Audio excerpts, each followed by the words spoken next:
Good morning. My name is Tim Atkins and I serve as your Director of Lifespan Religious Exploration. I am both big and tall, wearing rainbow glasses and a light purple shirt. Welcome to the First Unitarian Church, where our mission is to explore the eternal, nurture community, and pursue the common good. We welcome you in your brokenness and in your wholeness. No matter who you have been, who you are, or who you are becoming, we greet you today with love. I'd like to extend a special welcome to everyone who is watching us on YouTube this morning. During the prelude, please introduce yourself in the comments and let us know where you're joining us from. If you're in OKC, what neighborhood you're in, or if you're elsewhere, what city you're in. And today we have a special worship service. It's our end-of-the-year bridging service, where we honor and recognize our graduating 5th graders, 8th graders, and 12th grade high school seniors. And we are going to start off today with a prelude from one of our graduating seniors, Brianna McCullough, who also has been working in our child care room this year. Brianna is going to be majoring in flute and music education at OCU come the fall. Brianna, come on up.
Thank you, Brianna.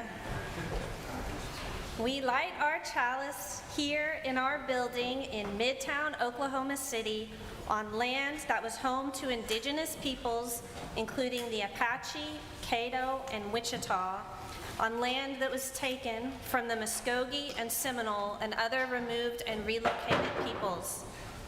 We light the chalice as a symbol of our sacred time together.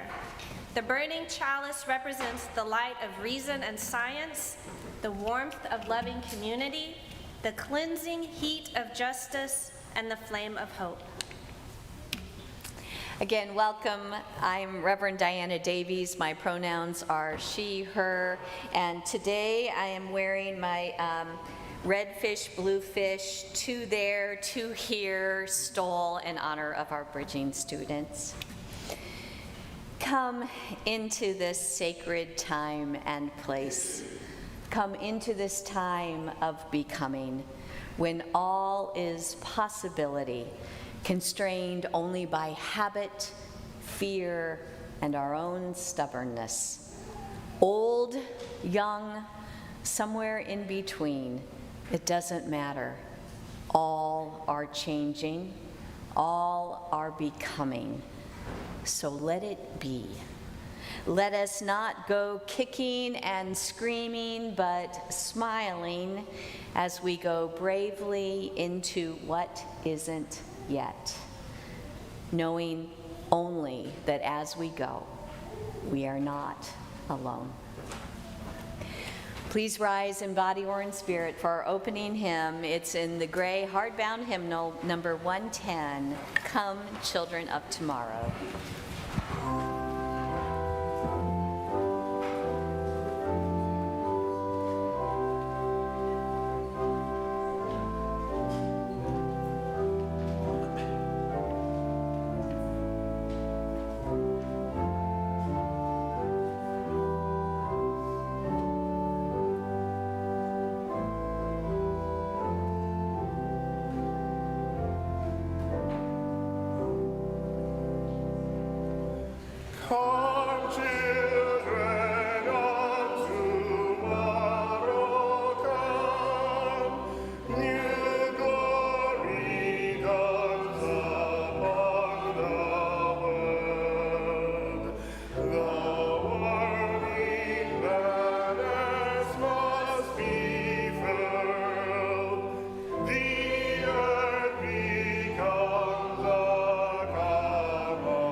In gratitude for the miracle that is religious education and exploration, let us bless our teachers and our children.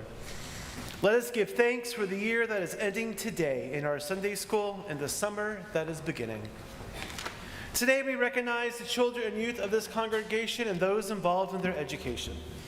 The call to be involved in education is a high calling, as those who teach our young people help shape the present and future of Unitarian Universalism. We give thanks to the sacred, woven in and among us, for the teachers, youth advisors, youth mentors, and parents in our community. To all who teach, mentor, parent, and guide, we celebrate your calling and pledge to support you in your sacred work. Children and youth, we believe in you and care about your education, both here and outside of our church walls. Together, we nurture courage, wisdom, and the strength to make positive differences in our lives and in the life of our congregation. May we be open to grace in teaching and learning together. May we give and receive forgiveness when we make mistakes. May we be understanding with each other when we struggle. May we notice when a student needs something that we can provide. May we recognize the many gifts that children, youth, parents, and teachers bring us. May we remember to be kind with each other, knowing that in kindness, the great love that binds us all is present. If you are one of our RE teachers, after I call your name, please come forward to receive a gift from all of us, a carnation and a special thank you note. Thank you for your investment in our children and youth. Please hold your applause until the end. So for our K through 2 class, we have Courtney Custer, Charlie Shin, Suzanne Brabant, and Elizabeth Mueller. For our grades 3 through 7 class, Dorothy Weaver, Bonnie Rutel, Keith Daniels, and Rebecca Daniels.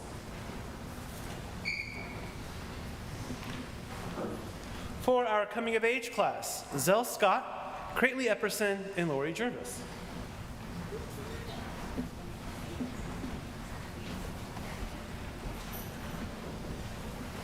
And for our OWL class that was on Wednesday nights, Mordecai Hornpetri, Bill Dykus, Jeannie Parkhurst, Zell Scott, Charlie Shin, Tempe Rude, and Terry Ward. Please come up.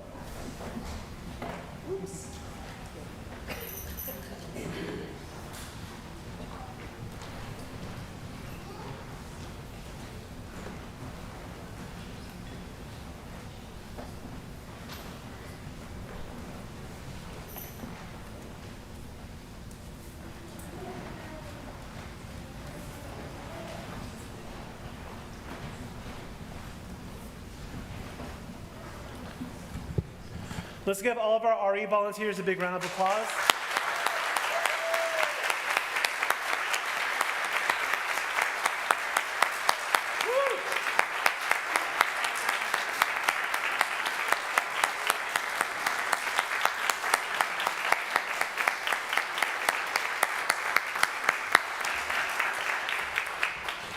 May the blessing that we have shared together today and the blessing that each of us are to this community be present in our minds as our church summer begins. Thank you. I'd now like to invite Courtney, one of our teachers, up to give a reflection.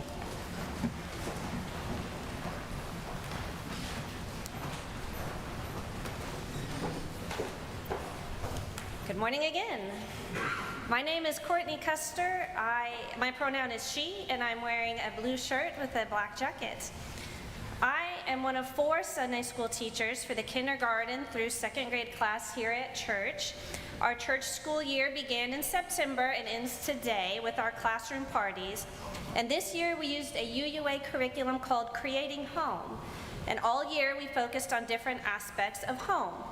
But before we could explore the many topics of home, we had to talk about how we enter a home, which is by the threshold.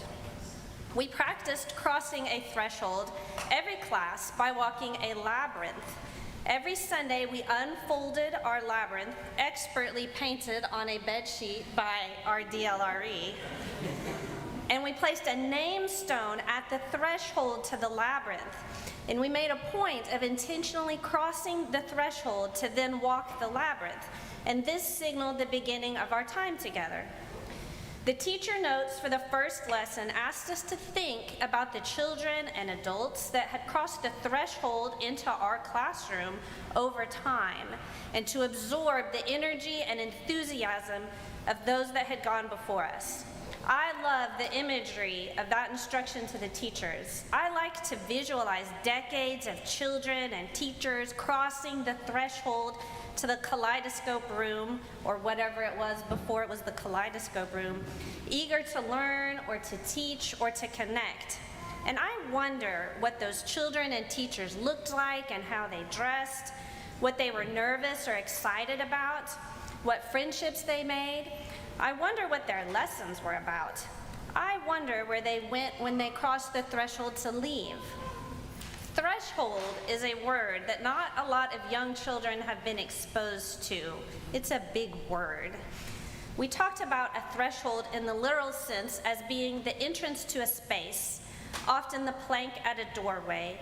We talked about the history of the word. Suzanne Broadbent, one of my co-teachers, brought in real wheat stalks, and we talked about what it meant to thresh the wheat and how that related to a threshold.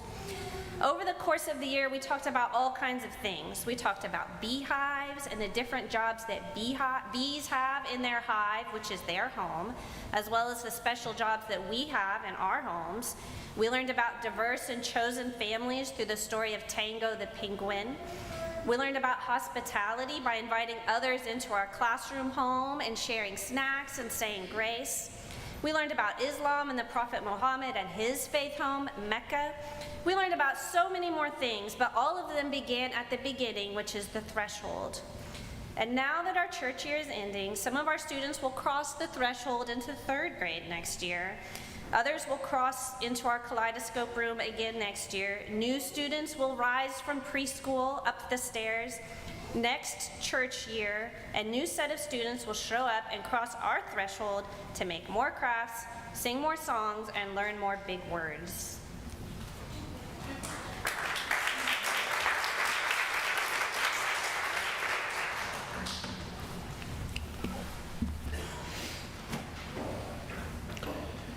Today, we recognize the bridging of 3 groups of children and youth. The 5th graders who will be moving into middle school, the 8th graders who will be moving into high school, and our high school seniors who will be graduating out of our youth programs and will be welcomed into the young adult community in our congregation at large. So we're going to start with our 6th graders and our students going into the 6th grade. And if you're here, I invite you to come up to receive a gift. Are Gareth Mitchell, George Perriam, Lena Single, and Kira Swedlow. Come on up if you're here.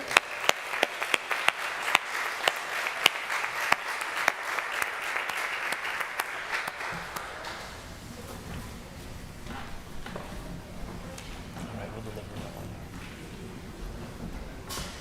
All of you are receiving some small gifts. In your bags, you'll receive a small mirror so that you can see no matter how you grow, you are still the same you. And you will receive a small flashlight, which you may want to use after we turn off the lights at a middle school lock-in.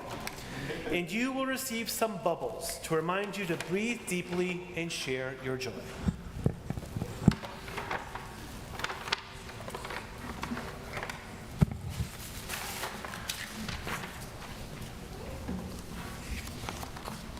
We also celebrate the graduating 8th graders in our larger community.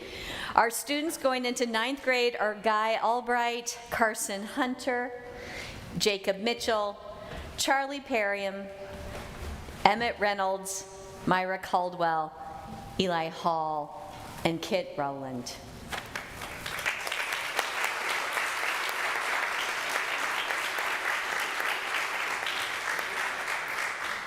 To the 8th graders, we give you also some bubbles, an eraser, and a Care Bear to remind you that you always have friends at First Unitarian. Going from middle school to high school can be a scary transition. Well, we've all been there. To the 8th graders, we remind you also to breathe deeply and to share your joy. And remember that when things go wrong, you can always start over again. Our students who are graduating from high school are Thayer Dykus, Mason Fair, Brianna McCullough, and Orion Rattel. High school graduates, like the others, you too will receive some bubbles. to remind you to breathe deeply and to share your joy. You will also be getting some UU swag, a great collection of readings from UU young adults, and a sailboat chalice. You will also be receiving a rose with thorns. And Reverend Diana will explain what that symbolizes. It's a challenge to find roses with thorns, to tell you.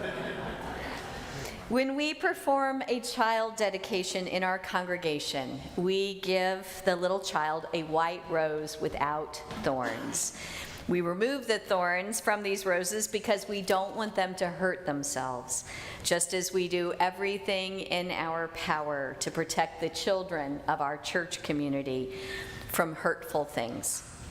We honor our bridging seniors with a rose to remind them of their roots in this congregation, but this rose has thorns. This is a way of acknowledging that we can no longer protect them from the hurts of adulthood. But to really know a rose is to know that it has thorns. The thorns are part of what makes it so beautiful.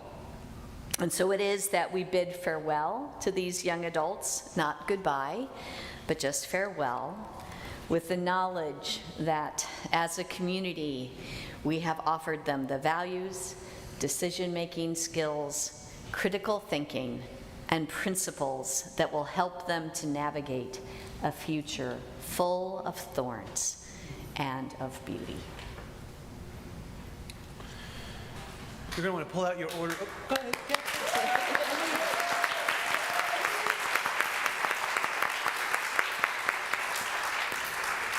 Folks, you'll want to pull out your order of service. There's a responsive reading that we'll ask you to read with us in a second.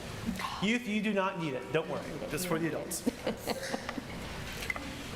You who are bridging today have grown beyond what you once were. With each new day and each new experience, you learn more about yourself, your world, and your faith. Your past will serve you well on your journey. Today, we honor you at this transformative time in your life. All together. Today, we welcome your energy and offer you a safe place to grow. Today, we celebrate your hopes and dreams. Come live, breathe, thrive, and rejoice. Your time is now. Today, you cross the bridge. Go now and make choices that make you happy. We will support and nurture you. You are amazing. We welcome you as young adults into our community of freedom and responsibility. We invite you to share our concern for truth and justice and our belief that in a caring community, we may better shape the meaning of our lives. We promise to respect you, to honor you in your uniqueness, and to be together beside you in the way of the free mind and the loving heart. We honor you at this transformative time. Please join me in congratulating the bridging class of 2023.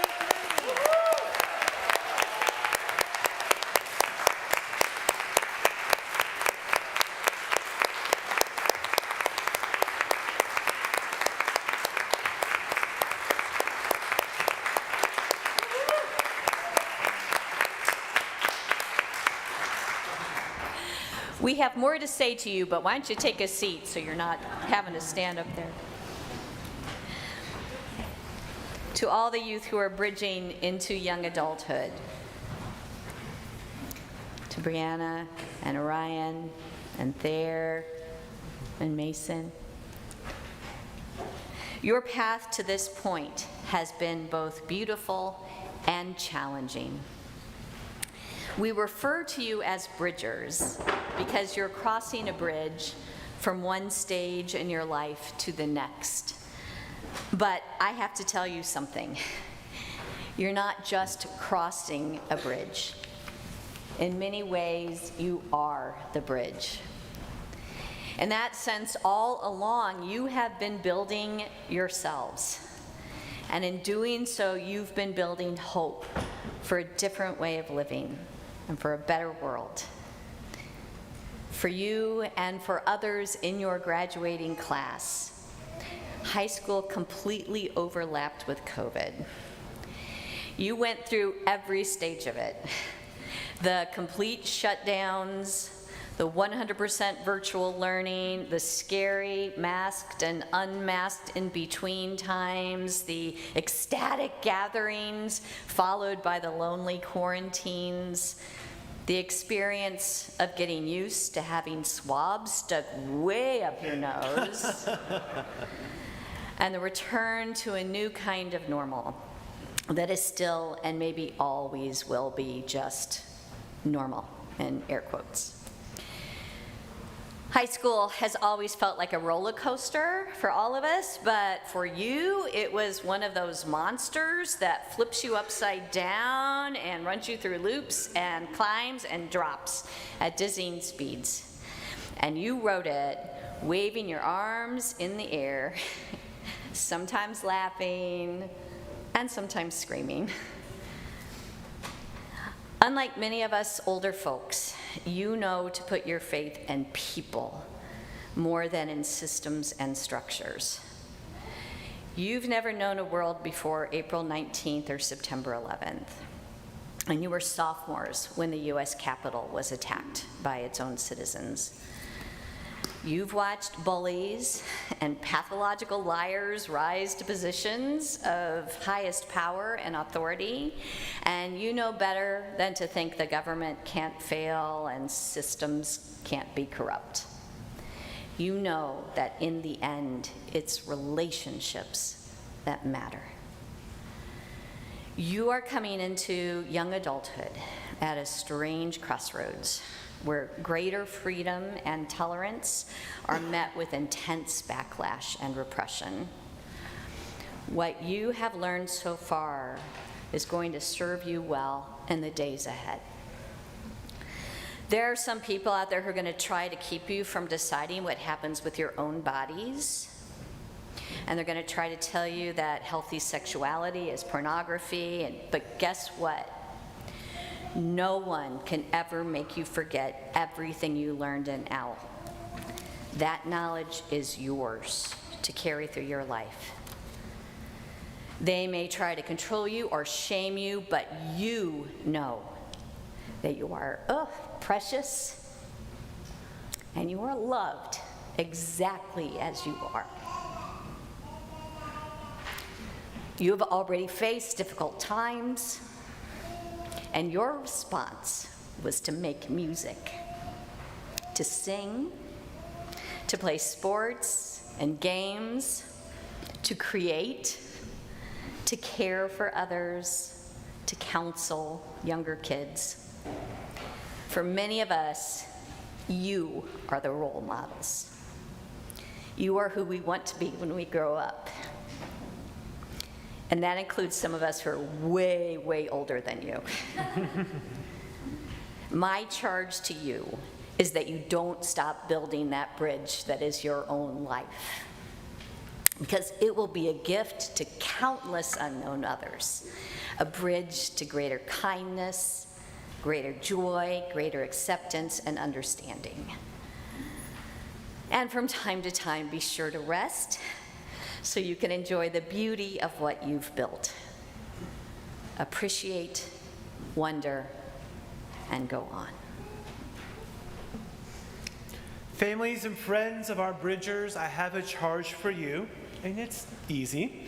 There's only one thing to remember: let them soar. These youth will do amazing, incredible things. They will change the world, and I guarantee it. But those amazing and incredible things these youth accomplish might not be what you had hoped they would be. One of the toughest realizations we can have is that we aren't ever going to be able to live up to the expectations placed on us by our friends and family. These expectations can weigh us down to the point where we never take flight.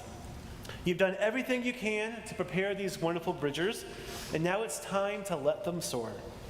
Help take those burdens and expectations off the back of these youth so they can take flight on their own path. But I don't mean that you should turn your back once they've taken flight. You still need to be there, watching in the distance, and if they struggle to the point of landing, you need to be there to help them find their wings again, nurture them, and then release them to soar once more. Another one of the toughest things to do is to watch your child, your nephew, your friend, not soar as high as you think they could. The instinct is that as soon as they start to wobble, you need to be there to give them the boost. But those wobbles are okay. It might be an unexpected gust of wind that blows them off course. It might be that they just need to coast for a while they ponder their next course of action. We have to let them fly on their own accord, or those wings will never grow strong. And I know that sounds really difficult to do right now. You have to let them be free to soar, but you also have to have your arms open to welcome them back home, whether they've succeeded in their flight or have had a premature landing. And I also want you to take care of yourselves during this process. It's not easy on the soul. In some ways, you've been preparing for 18 years for this event, and in some ways, your breath is about to be knocked right on out of you. Just as this is a major transition for these bridgers, you yourself are about to go on a major life transition alongside them. Please remember to take care. Finally, here is a charge to the whole congregation. A common complaint I hear among Unitarian Universalists is that our youth grow up and leave the church. And my response is, that's only true if the church leaves them first. Because the amazing thing about a church is that it travels. It travels whenever someone sends a goofy card or some food to a student who is facing the challenges of college or working to make a life on their own. It travels whenever someone sends a text saying something as simple as, hey, your friends back here at First Unitarian are rooting for you. And yes, it is most probable that our bridging youth will eventually leave this congregation, maybe to join another UU congregation, or maybe to go seeking somewhere else. Because seeking is exactly what we've encouraged them to do. But my charge to you is, don't let the church leave them first. Amen. Every Sunday, we take an offering. Since 2002, all the cash and designated checks from that offering have gone directly to external nonprofit organizations doing good work, our Change for Change partners. For the month of May, our Change for Change partner is Thick Descriptions. Thick Descriptions partners with educational institutions and community organizations to teach the skills needed to build healthier and more sustainable communities. For those of you who are with us in the sanctuary today, in just a moment, we'll be passing the offering plates. And if you're not able to make a gift today, we invite you to write a little note of encouragement, and we'll share that with our Change for Change partners. If you're watching us online, please make your gift by sending a check to First Unitarian. Just write Change for Change in the memo line, or you can always make a payment through our website, 1UC.org. And now performing our offertory today on the street where you live, from Lerner and Lowe's, My Fair Lady, our own Bear Dykus.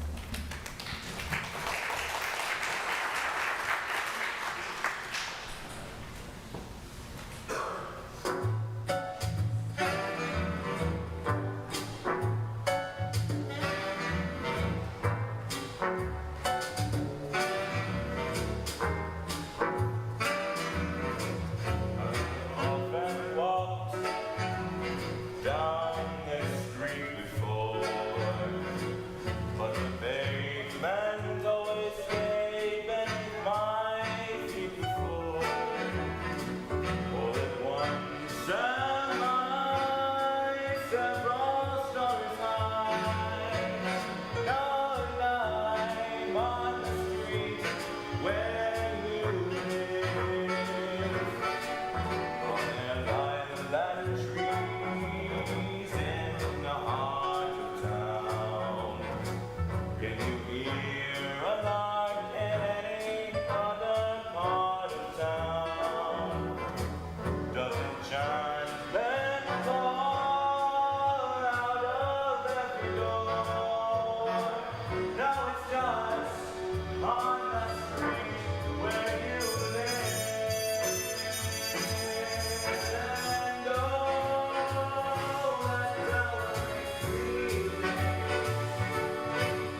And now somehow we all have to compete with that as we sing our children, youth, and teachers off to their end of class celebrations.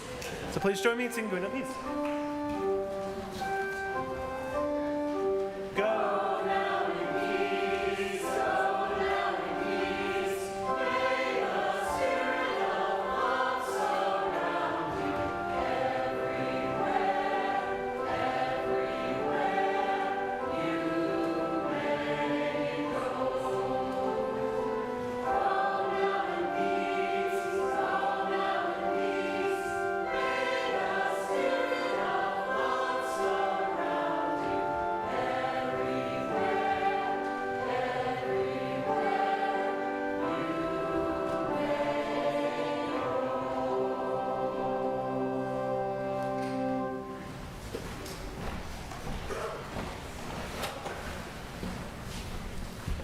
Hello, I'm Scott Harvey, Chair of the Human Relations Committee here at the church. We have a very short skit we're going to perform for you.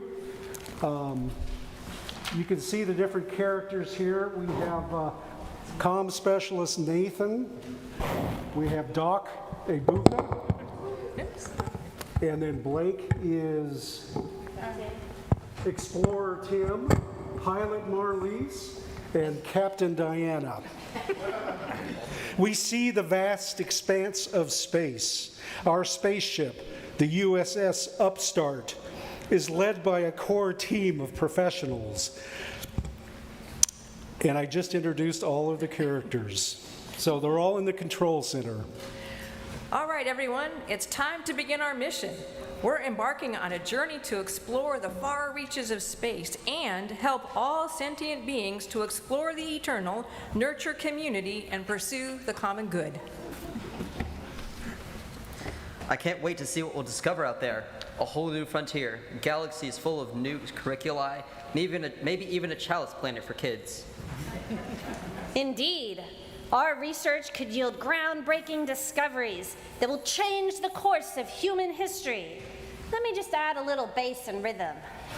The galactic calendar is filled for the next 200 years, but I'll make sure we arrive there safely. Buckle up, everyone. We're going to warp. Copy that, pilot. Comm systems are online and ready to go. The spaceship is hurtling through space, and as they travel deeper into the unknown, they come across various obstacles like wormholes and plasma fields and black holes.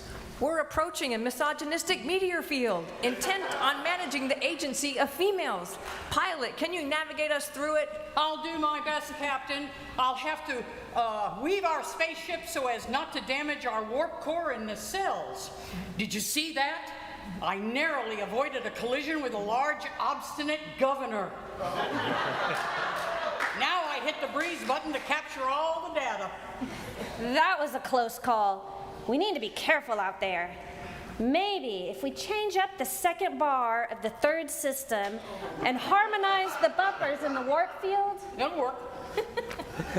That's a good idea.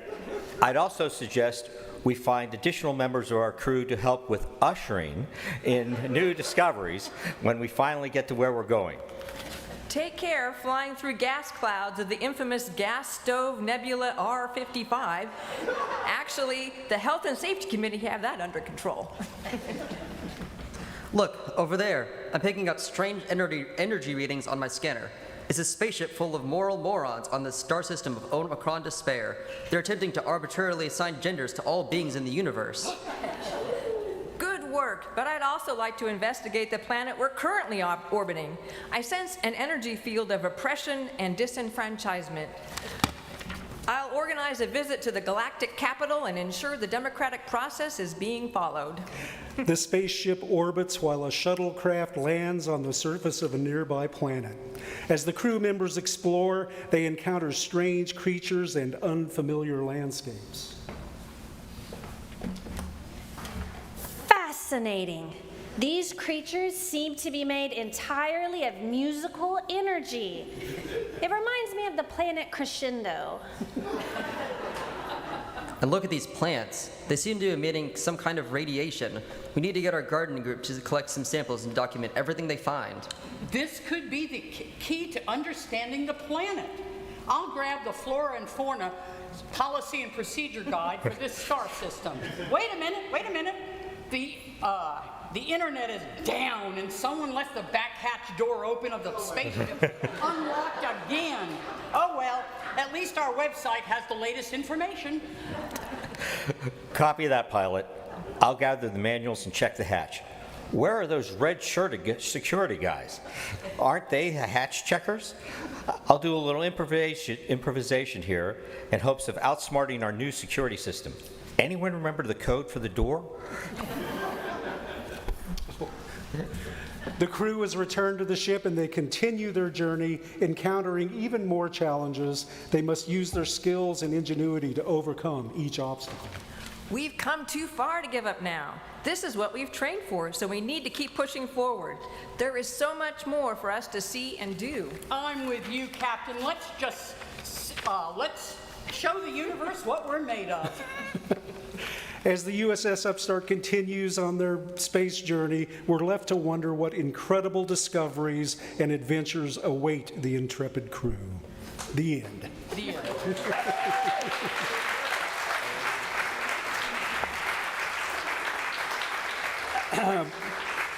And at this time, we'd like to give the staff some little goodie bags. So whoever's here, Doc Ibuka and Captain Diana are here. Explorer Tim is probably, there he is. Yeah.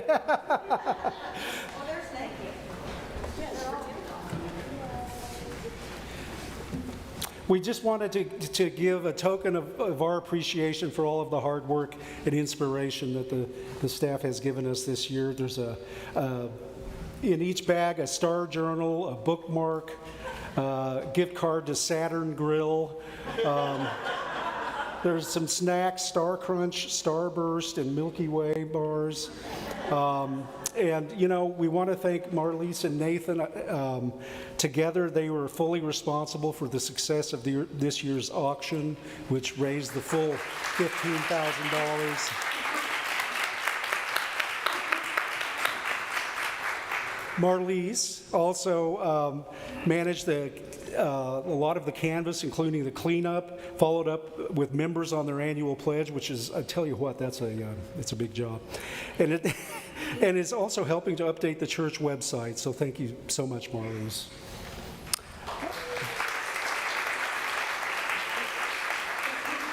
Nathan has been running newcomer gatherings and planning and coordinating newcomer events and managed usher training through COVID, post-COVID, and is responsible for our Facebook page and both do so many other things.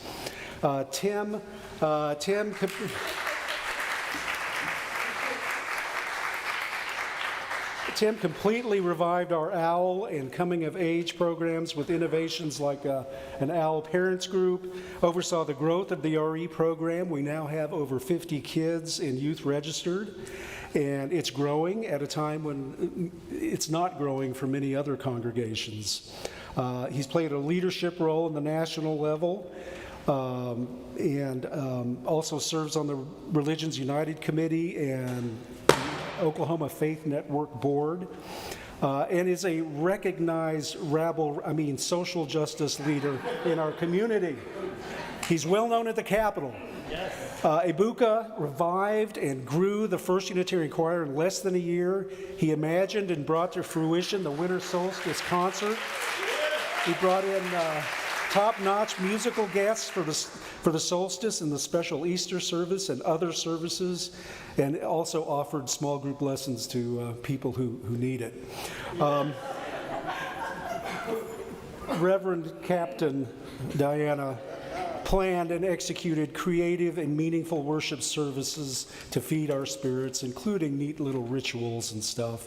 She attends more meetings than you can shake a stick at, as they say around here. Board meetings, befrienders, membership, financial working group, health and safety, committee on ministry, HR. She also maintains a denominational presence, her work with Meadville Lombard, the UUSC, and the UU Ministers Association. She's a leader in the community with the Interfaith Alliance and Voice, and maintains a strong presence, making our church present in important places, social justice activities, and other vigils at the Capitol and in other places. And Reverend Diane, in recognition of your efforts going above and beyond, we'll also give you a gift certificate to a salon and spa to enjoy the personal care treatment of your choice. Thank you.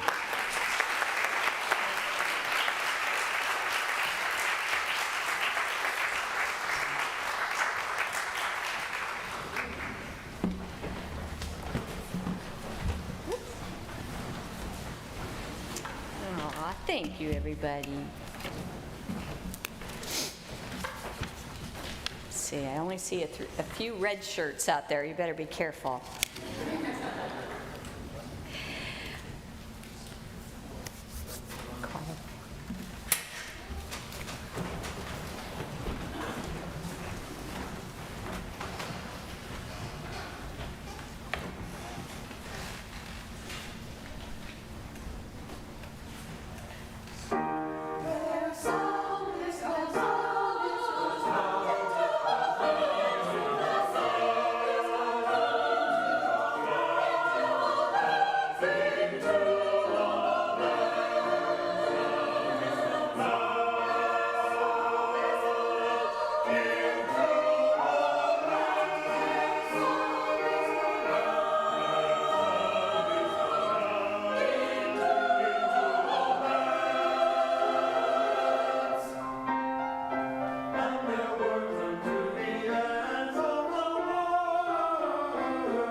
Taking a sudden curve in a whole different direction, did you know that in India there are communities of Unitarians practicing 3 different forms of our faith, and that one of the largest clusters of Unitarians in the world is in northeast India, in the state of Meghalaya, and an area known as the Khasi Hills.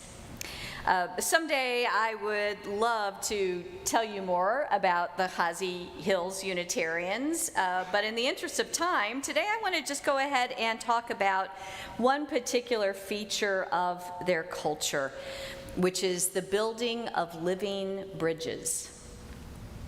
The state in which these Indian Unitarians live, Meghalaya, is one of the wettest places in the world. In Sanskrit, Meghalaya means the abode of the clouds, and when you see pictures, you can see why it has that name. It is a land of steep riverbanks and waterfalls, and during the monsoon season, swelling rivers and white rapids. And in such a place, you need bridges to get pretty much anywhere. But with so much water, cement crumbles and metal rusts. So hundreds of years ago, the people of the Khasi Hills began building bridges made not from timber, but from living trees. The process goes like this. They plant a rubber fig tree, a kind of ficus, at a good crossing point on a riverbank. And over several years, the sapling sets deep roots into the ground, stabilizing the soil beneath it. And then the tree starts to send up aerial roots higher up. And these roots are rubbery, elastic. So using long poles of bamboo, the Hazi people begin training those roots to cross the river below. And eventually the longest roots make it all the way across the divide, and then they are planted back on the other side. Over decades, new roots are braided through the older ones, and all the parts begin to fuse together, making a bridge that is so sturdy and strong that as many as 50 people can stand on it at one time. And because they're living and rooted in the ground, they don't get washed away even with floods. Each bridge merges with the forest around it. Moss grows on it, and small plants and animals like deer and leopards use it to cross over the river. Birds build their nest in it. And the bridge itself absorbs greenhouse gases. Some of these bridges may be as old as 600 years. They take decades to create. But over time, they are actually able to repair themselves. And they just keep getting stronger and stronger. So, I invite you now to join me in a little brief imaginary trip to the Hazi Hills, to the land of the living bridges of Meghalaya. Please join me in taking a deep breath. Maybe it feels good to close your eyes or just gaze down at the floor. You might imagine the sound of birds singing, wind in the trees, waterfalls in the distance. You might see in your mind's eye an old living bridge, one that has stood in this place for hundreds of years already and is still growing, still becoming stronger. Touching the bridge, you might even begin to feel you are becoming a part of it, like one of the roots woven through. And you might notice how your roots go deep, deep into the earth, providing grounding and security, even as other roots seem to float, suspended above the rushing water below. You are at once in the earth and of the air. You are so strong. You know that nothing can wash you away. I invite you to see yourself as a living bridge. Who were the people who planted you where you now grow?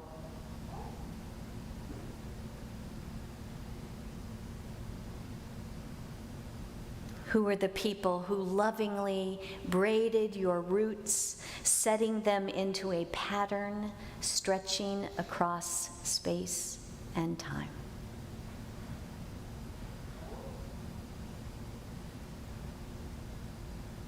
What is the challenge, the raging river that you must overcome?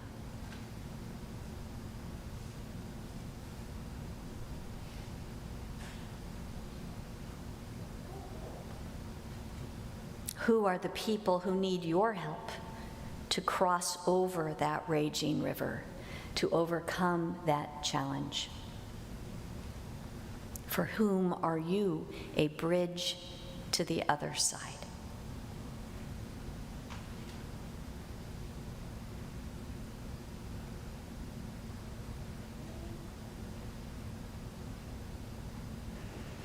Taking one more deep breath.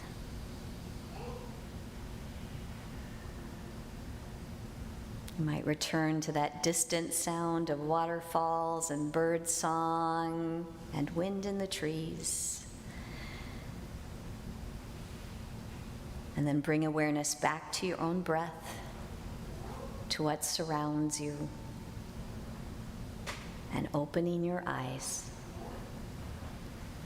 Let us remember that we are all living bridges, filled with gratitude for those who have nurtured us into being, filled with love for those who might find in us a way to the other side.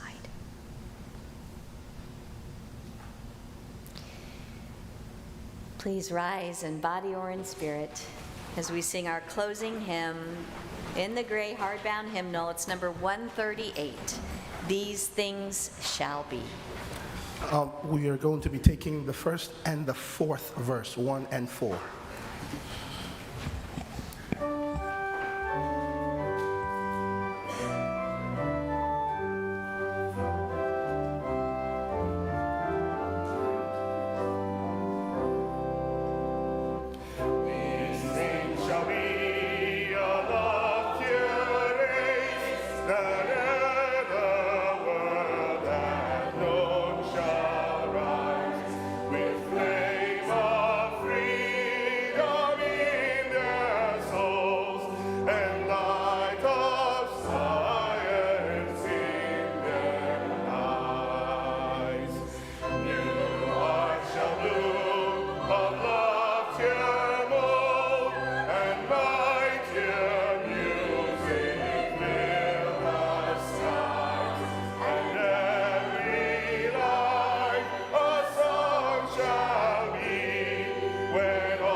We extinguish our chalice flame, but not the light of love and community which burns in our hearts. We have a lot going on after our service today. All are warmly invited to come to Daniel Hall to eat more cake. We have been a very cake-friendly congregation lately, and to celebrate our bridging students. You might also pop outside for a breath of fresh air to peruse the plants that are still available at a deep discount from our Gardening Covenant group. And finally, after the reception, after you've filled up with cake and bought lots of plants, please stay for a question and answer session about next year's proposed budget. And if you're not able to stay for that part today, don't worry. There will be 3 more information sessions on Tuesday at noon, Thursday at 5, and next Sunday at 10 o'clock on Zoom or in person. You can see the newsletter for more details. And now I leave you with this blessing by John O'Donohue for a new beginning. Though your destination is not yet clear, you can trust the promise of this opening. Unfurl yourself into the grace of beginning that is at one with your life's desire. Awaken your spirit to adventure. Hold nothing back. Learn to find ease in risk. Soon you will be home in a new rhythm, for your soul senses the world that awaits you. May it be so.